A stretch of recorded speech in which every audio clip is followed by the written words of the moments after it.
Ciao!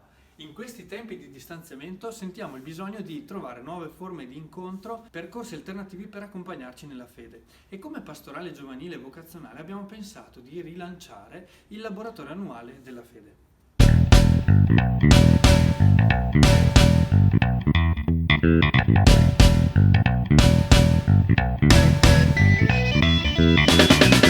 È un'opportunità per mettere le mani in pasta nel vissuto della nostra fede e far interagire la parola con la nostra vita. Te lo proponiamo come un cammino da fare sia personalmente che con il tuo gruppo di giovani animatori, di capi scout, cammino che si concluderà con la veglia del sabato 8 maggio 2021 in cattedrale, veglia vocazionale giovani.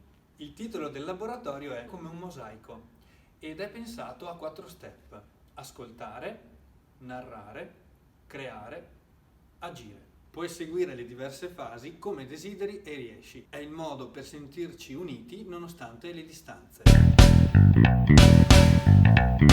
Primo step: ascoltare. Ti proponiamo di fare una lettura continua del Vangelo di Marco. Il Vangelo di Marco è il primo Vangelo scritto, il Vangelo del discepolo, ed è anche il Vangelo di questo anno liturgico. Hai mai fatto questa esperienza?